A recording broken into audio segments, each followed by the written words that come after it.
अनेक महिला रोज सकाळी उठतात आणि उठल्याबरोबर त्यांची कंबर दुखायला लागते. पायात जडपणा, टाचांमध्ये वेदना, जिना चढताना त्रास, जास्त वेळ उभं राहिलं की कंबर तुटल्यासारखी वाटणं. पण तरीही त्या काही थांबत नाहीत.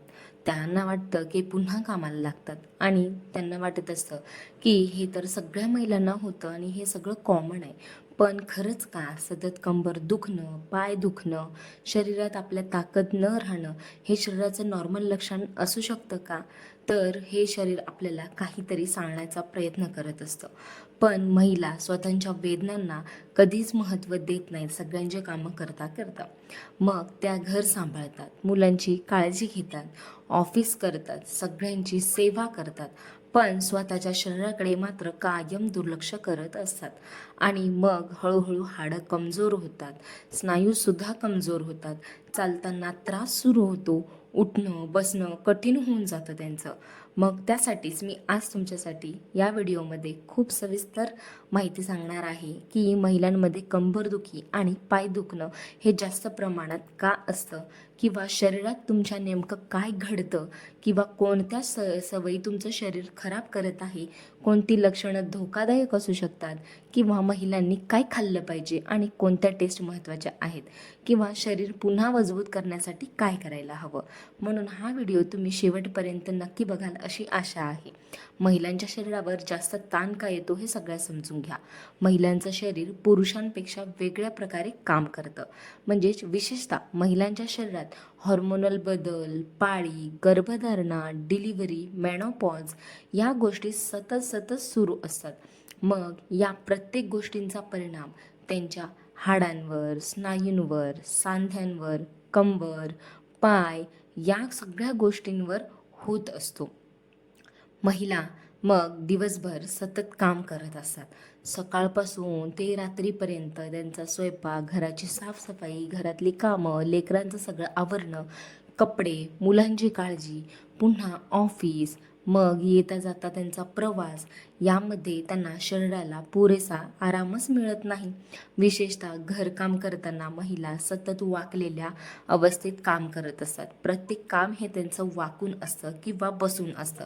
उदाहरणार्थ जसं की झाडू, पोछा, भांडी, कपडे धुणं, किंवा यामुळे कंबर मग खूप दबाव येतो आणि मग हा अनेक वर्ष ताण चालू राहिला की कंबरदुखी आपल्याला जास्तीत जास्त सुरू व्हायला सुरुवात होते. आता दुसरा मुद्दा असा आहे की पाय दुखण्यामागचं खरं कारण काय असतं महिलांमध्ये. अनेक महिलांना वाटतं पाय दुखणं म्हणजे फक्त थकवा असू शकतो किंवा हाडांमध्ये दुखत असेल. पण प्रत्येक वेळी तसं नसतं. पाय दुखण्यामागे अनेक कारणं असू शकतात, जसं की शरीरात तुमच्या रक्त कमी असणं, कॅल्शियम कमी असणं, विटॅमिन डी सुद्धा कमी असणं, वजन वाढतं, नसांवर दाब येणं, किंवा काही महिलांना पायात जळजळ होते, किंवा अचानक गोळे येतात, मुंग्या येतात, जसं की झिंझिण्या येतात, टाचा दुखणं असंही त्यांना जाणवू शकतं. आणि हे सगळं विशेषतः रात्री झोपताना किंवा सकाळी उठताना पाय जास्त दुखू शकतात, कारण दिवसभर शरीरावर आलेला ताण हा रात्री जास्त जाणवत असतो आपल्याला नेहमी. मग तिसरं आहे सतत चप्पल वापरणं आणि चुकीचे फुटवेअर, म्हणजेच चुकीच्या पद्धतीने वापरणं. ही गोष्ट खूप कमी लोक सांगतात, पण चुकीच्या चपला किंवा सँडल्समुळेही पाय आपले दुखू शकतात. कंबरदुखी वाढू शकते जर चप्पल खूप पातळ असेल किंवा पायाला योग्य सपोर्ट देत नसेल, तर शरीराचं वजन चुकीच्या पद्धतीने पायांवर पडत असतं. मग याचा परिणाम आपल्या टाचा, गुडघे, कंबर या सगळ्यांवर होतो. विशेषतः घरात जर सतत कठीण फरशीवर अनवाणी चालल्यानेही आपले टाचा दुखू शकतात. थंड जागा असेल तर त्यानेही दुखू शकतात. आता हे विटॅमिन डी आणि कॅल्शियम कमी झालं तर काय होतं? तर आजकाल महिलांमध्ये सर्वात कॉमन समस्या म्हणजे विटॅमिन डीची कमतरता. पण अनेक महिलांना याची कल्पनासुद्धा नसते की त्यांच्या शरीरामध्ये विटॅमिन डी ही कमी झालेलं आहे. विटॅमिन डी कमी झालं की शरीर कॅल्शियम नीट ॲब्झॉर्ब करू शकत नाही आणि मग आपल्याला सुरू होतं हाड दुखणं, पाय दुखणं किंवा सांधेदुखी, मग जास्तीत जास्त कमजोरी वाटणं, डिहायड्रेशन होणं किंवा थकवा. आणि काही महिलांना तर जिना चढताना त्रास, पायात ताकद न राहणं, गळून गेल्यासारखं वाटणं, कंबर जड वाटणं असं सुद्धा जाणवू लागतं.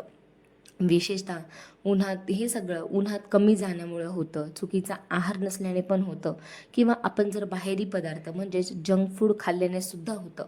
मग दूध कमी पिणं यामुळे या सगळ्या समस्या वाढू शकतात. आता आहे पाणी आणि रक्ताची कमतरता.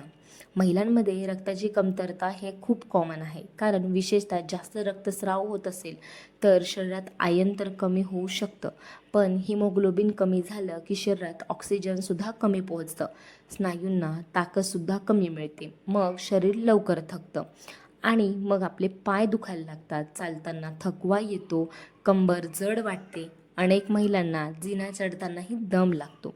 आता आहे गर्भधारणा आणि डिलिव्हरीनंतरचा परिणाम. गर्भधारणेदरम्यान शरीराचं वजन जास्तीत जास्त वाढतं. मग यामुळे आपल्या पाठीवर ताण, कमरेवर दबाव, पायावर वजन हे सगळं वाढू लागतं. विशेषतः आपल्याला काय होतं की शेवटच्या महिन्यांमध्ये महिलांना कंबरदुखी, पाय सुजणं, चालताना त्रास जास्त जाणवतो किंवा जड असं जाणवतं. डिलिव्हरीनंतरही शरीर आपल्याला लगेच पूर्वीसारखं होत नाही आणि त्यातल्या त्यात जर योग्य आराम मिळाला नाही तर ही वेदना अनेक वर्षानुवर्ष आपल्याला राहू शकते. त्यासाठी काळजी घेणं गरजेचं आहे. आता मेनोपॉज आणि हॉर्मोनल बदल. 40 नंतर महिलांच्या शरीरात इस्ट्रोजन हॉर्मोन कमी होत असतो. हा हार्मोन हाडं मजबूत ठेवण्यासाठी खूप महत्त्वाचा असतो. जेव्हा तो कमी होतो तेव्हा हाडं कमजोर होतात, सांधेदुखी वाढते, पाय दुखतात, कंबरदुखी वाढते. मग काही महिलांना सकाळी स्टिफनेस म्हणजेच उठताना त्रास, जास्त वेळ बसल्यानंतर वेदना ह्या सगळ्या जाणवतात, कंबर दुखणं. आता आहे जास्त वजन आणि बेली फॅट. पोट वाढणं आणि वजन वाढणं याचा थेट परिणाम कमरेवर होत असतो, कारण शरीराचं अतिरिक्त वजन पाठीवर पडतं. विशेषतः बेली फॅट वाढलं की शरीराचा बॅलन्स बदलतो, कमरेवर जास्त दबाव येतो आणि मग कंबरदुखी सुरू होऊ शकते. मग आता या सगळं करून महिलांना काय खावं हे सांगते चला. की सगळ्यात पहिला पदार्थ आहे दूध. दुधामध्ये आपल्याला वाटतं पण कॅल्शियम खूप जास्त प्रमाणात असतं, हे हाडं मजबूत ठेवायला मदत करतं. दुसरा पदार्थ आहे महत्त्वाचा तो तीळ. तिळामध्ये तर नैसर्गिक कॅल्शियम भरपूर असतं. तिसरं रागी म्हणजेच नाचणी. नाचणी ही हाडांसाठी खूप जास्त फायदेशीर मानली जाते. यामध्ये कॅल्शियम आणि मिनरल्स जास्त प्रमाणात असतात, तर ते तुम्ही खाल्लंच पाहिजे. हिरव्या भाज्या, पालक, मेथी, चवळी शरीराला आयर्न देणारे आहेत आणि मिनरल्सही देतात. आता आहे अंडी. अंड्यांमध्ये प्रोटीन असतं, हे स्नायू मजबूत ठेवायला मदत करत असतं. केळी. आपल्याला वाटतं केळी काय काम करते, पण केळीचे सुद्धा खूप सारे महत्त्व आहेत. केळ्यामध्ये पोटॅशियम जास्त प्रमाणात असतं, यामुळे स्नायूंमध्ये गोळे येणं कमी होण्यास मदत होऊ शकते. सुकामेवा म्हणजेच बदाम आणि अक्रोड शरीराला ऊर्जा देतात. तसंच पाणीही गरजेचं आहे. शरीरात पाणी कमी झालं तरी स्नायूंमध्ये वेदना वाढू शकतात. मग आता एवढं सगळं खाऊन आपल्याला टेस्ट करणं कोणत्या महत्त्वाच्या आहेत, तर जर तुम्हाला सतत कंबरदुखी किंवा पाय दुखणं किंवा कमजोरी सारखी होत असेल तर डॉक्टरांच्या सल्ल्याने तुम्ही vitamin D test, CBC test, calcium test, vitamin B12 test किंवा बोन डेन्सिटी टेस्ट म्हणजेच ही हाडांची टेस्ट आहे. यामध्ये तुमची हाडं मजबूत आहेत की नाही हे तपासले जातात. ह्या सगळ्या टेस्ट करून घेणं महत्त्वाचं आहे. महिलांनी आता स्वतःची काळजी कशी घ्यावी, तर पहिलं हलका व्यायाम करा. रोज चालणं आणि स्ट्रेचिंग खूप जास्त फायदेशीर ठरू शकतं. उन्हात जा. सकाळचं ऊन विटॅमिन Dसाठी महत्त्वाचं असतं. मग योग्य झोप. जर तुमची झोप पूर्ण झाली नाही तर शरीराची रिकव्हरी नीट होत नाही. शरीराचं ऐका. सतत वेदना होत असतील तर त्याकडे दुर्लक्ष अजिबात करू नका. महिला संपूर्ण आयुष्यभर सगळ्यांसाठी उभ्या राहतात, पण स्वतःच्या शरीरासाठी मात्र त्या काही उभ्या राहणं थांबत नाहीत आणि लक्षही देत नाहीत. मग लक्षात ठेवा, जर तुम्हाला कंबरदुखी आणि पाय दुखणं हे फक्त थकवा नसून काही वेळा शरीर मदतीचा संकेत देत असतं. म्हणून स्वतःची काळजी घेणं तर गरजेचं आहेच, कारण महिला जर निरोगी असेल तर संपूर्ण घर आनंदी आणि निरोगी राहू शकतं. आणि व्हिडिओ जर तुम्हाला युजफुल वाटला असेल तर चॅनलला सबस्क्राईब करून नक्की जावा.